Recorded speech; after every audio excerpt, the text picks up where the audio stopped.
But at this point, everyone knows someone who has died this way, and it can be prevented. Please educate one another. Parents, please talk to your kids. It may be the most important discussion you'll ever have with them.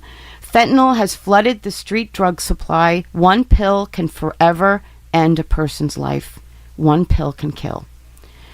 So I'd like to play this special song for anyone that's struggling. I feel there is such an empathic hopefulness to this beautiful music, played by my friend in Germany, Vika Yermolova, otherwise known famously as Vika Goes Wild.